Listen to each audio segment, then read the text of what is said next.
کتاب افتاء اور اصول افتاء، مؤلف هذا الكتاب تیسر خان صاحب رحمۃ اللہ علیہ، اس کا حصہ اول بفضلہ تعالی پایا تکمیل تک پہنچا ہے۔ اب ہم اس کا حصہ دوم شروع کر رہے ہیں۔ تو حصہ دوم جو ہے، اس کا جو پہلا عنوان ہے وہ ہے مآخذ اور مراجع فقہ حنفی، کہ فقہ حنفی جس پر ہم عمل پیرا ہیں، جو ساری دنیا میں الحمدللہ اس وقت سب سے زیادہ جس کے لوگ پیروکار ہیں، تو اس کا مآخذ کیا ہے اور ہماری اصل کیا ہے۔ چنانچہ مفصل لکھتے ہیں کہ امام محمد اور امام ابو یوسف رحمۃ اللہ علیہ نے فقہ میں امام صاحب سے، یعنی اس سے مراد امام ابو حنیفہ رحمۃ اللہ علیہ، حضرت نعمان بن ثابت ابو حنیفہ رحمۃ اللہ علیہ، جس قدر مسائل، احکام، فتاوی روایت کیے ہیں وہ بڑی بڑی ضخیم جلدوں میں موجود ہیں۔ قابل توجہ امر یہ ہے کہ امام صاحب نے ان مسائل کو اپنے قیاس اور فکر سے پیش کیا ہے یا کسی محدث جلیل مجتہد سے روایت کیا ہے۔ امام صاحب نے ان مسائل کو اپنے اساتذہ کے واسطہ سے حضرت عبداللہ بن مسعود، حضرت علی کرم اللہ وجہہ رضی اللہ عنہما اور قاضی شریف وغیرہ سے روایت کیا ہے۔ امام صاحب اور حضرت عبداللہ ابن مسعود اور حضرت علی رضی اللہ عنہ کے درمیان 3 واسطے ہیں۔ تو روایت یوں بنے گی، سند یوں چلے گی: ابو حنیفہ عن حماد بن ابی سلیمان عن ابراہیم النخعی عن علقمہ عن عبداللہ بن مسعود وعلی بن ابی طالب رضی اللہ عنہما۔ صحابہ اکرام، تابعین اور تمام فقہاء امت کے مشائخ ہیں۔ یہ امر مسلمہ حیثیت رکھتا ہے کہ تمام صحابہ اکرام، تابعین اور تمام فقہاء امت تمام امت کے لیے مشائخ کا درجہ رکھتی ہے۔ امام شاہ ولی اللہ محدث دہلوی رحمۃ اللہ علیہ حجت اللہ الباری میں فرماتے ہیں کہ صحابہ اکرام کا فقہی مسائل میں اختلاف تھا، تابعین نے حسب استطاعت ان سے احادیث حاصل کی، ان کی آراء کو سمجھا، ان کے مختلف اقوال جمع کیے، جس قول کی تائید حدیث مشہور سے ہوتی تھی اس کو دوسرے مسئلے پر تھی۔ تابعین میں اختلاف مسائل صحابہ کرام کی اتباع میں تھا۔ جب صحابہ کرام کے اندر فقہی مسائل میں اختلاف ہے تو لازمی بات ہے کہ تابعین کے اندر بھی اس میں اختلاف ہونا ضروری تھا۔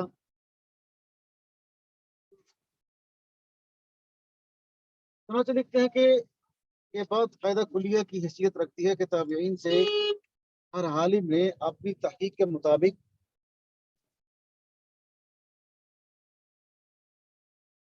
ایک علیحدہ مسلک اختیار کیا اور ہر عالم اپنے شہر میں فقیہ اور محدث مشہور ہوا۔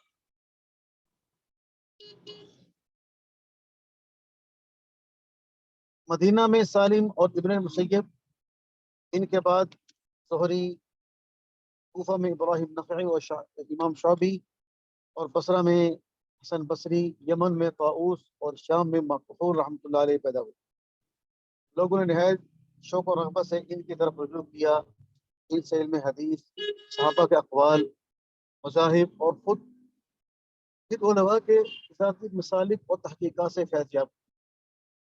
ان چشموں کے صاف اور شیریں پانی سے 4 نہریں جاری تھیں، جن میں سے ہر ایک کے ہاں تشرگان حدیث کا مجمع تھا، تو دوسرے کے پاس تشرگان مذہب صحابہ کا ہجوم تھا، تیسرے کی طرف طالبان تنقیح و تحقیق کشاں کشاں جا رہے تھے، اور چوتھے کے نزدیک مسائل دریافت کرنے والوں اور مدعا علیہ کی نظر ہوتی تھی، مدعی اور مطالعے کی نظر ہوتی تھی۔ سعید بن مسیب، ابراہیم اور ان کے ہم مرتبہ لوگوں نے تمام فقہی ابواب کو مرتب کیا۔ ارباب کے متعلق ان کے پاس اصول و قواعد مرتب تھے، یہ سب فیض انہوں نے اپنے اسلاف سے حاصل کیا تھا۔ سعید بن مسیب اور ان کے شاگردوں کا یہ اعتقاد تھا کہ حرمین کے علماء فقہ میں نہایت پختہ ہیں۔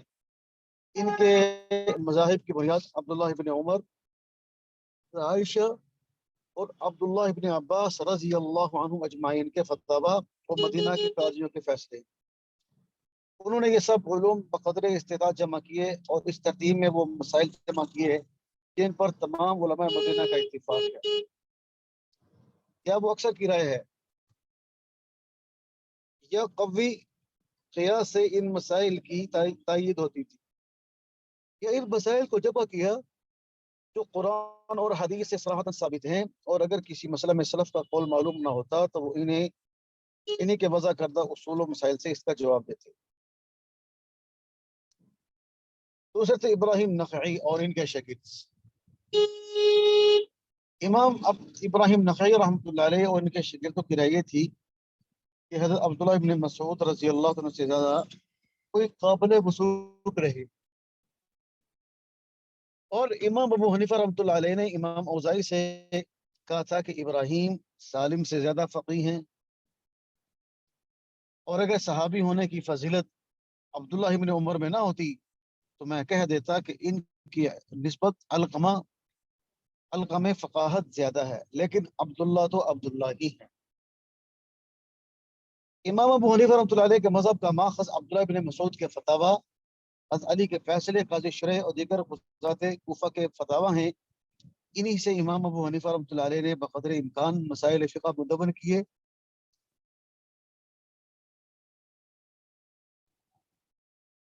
اہل مدینہ کے آثار سے جیسے مدینہ کے علماء نے تحقیق کی تھی، ایسے ہی اہل کوفہ کے آثار سے انہوں نے تحقیق کی۔ اس طرح ہر باب کے متعلق مسائل فقہ مرتب و مدون ہو گئے۔ سعید ابن مسیب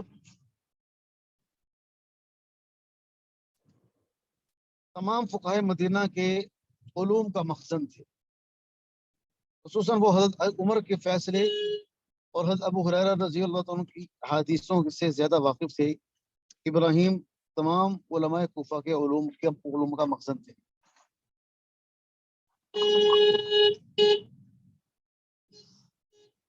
چنانچہ جب سعید ابن مسیب اور ابراہیم نخعی کوئی بات بیان کریں اور کسی کی طرف اس کو منسوب نہ کریں، تب بھی ان کا کلام سلف سے کسی نہ کسی کی طرف صراحتاً یا اشارتاً منسوب ہی ہوگا۔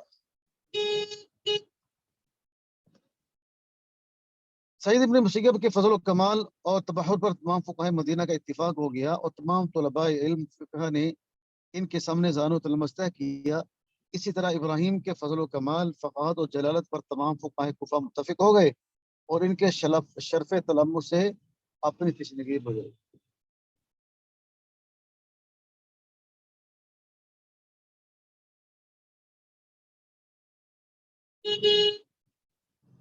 آگے ابراہیم نخعی رحمۃ اللہ علیہ کی خصوصیت بیان فرما رہے جو شاہ ولی اللہ محدث دہلوی رحمۃ اللہ علیہ نے لکھا فرمایا کہ ابراہیم کے عہد میں چونکہ فقہ و حدیث کا اس سے زیادہ کوئی کوفہ میں کوئی عالم نہ تھا، اس لیے تمام علماء کوفہ کے تفقہ کا مرکز ابراہیم نخعی تھے۔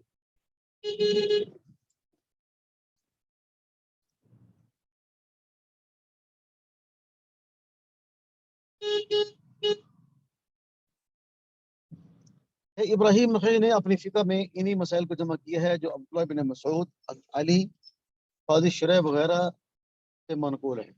ان مسائل کو انہی سے روایت کیا ہے، اور بعض مسائل ایسے بھی ہیں جن کو انہی کے مقرر کردہ قواعد سے سمجھا ہے۔ بہرحال ان کے اکثر مسائل سوا سے مروی۔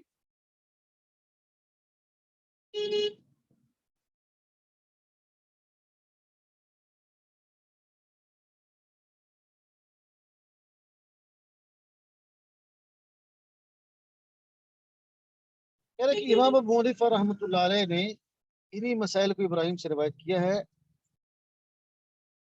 فقہ حنفی دراصل ان روایات کا مجموعہ ہے جنہیں امام صاحب نے ابراہیم نے عبداللہ بن مسعود سے روایت کی۔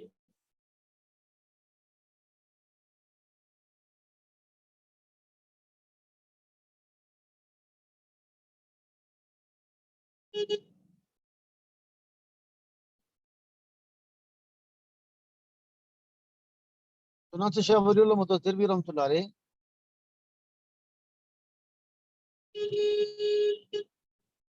حجت اللہ البالغ میں لکھتے ہیں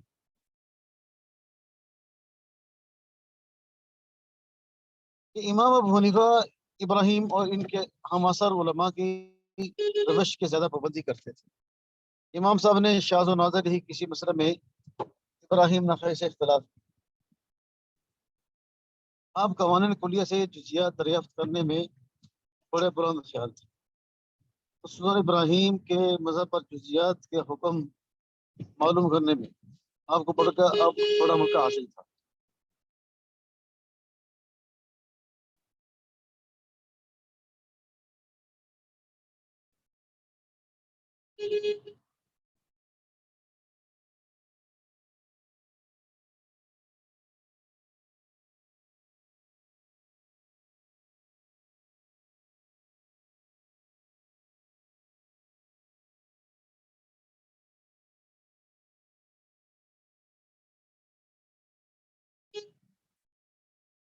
ٹھیک ہے انشاءاللہ جی، باقی انشاءاللہ تھوڑا سا باقی رہ گیا وہ ہفتے کو پورا کر لیں گے انشاءاللہ۔ السلام علیکم ورحمۃ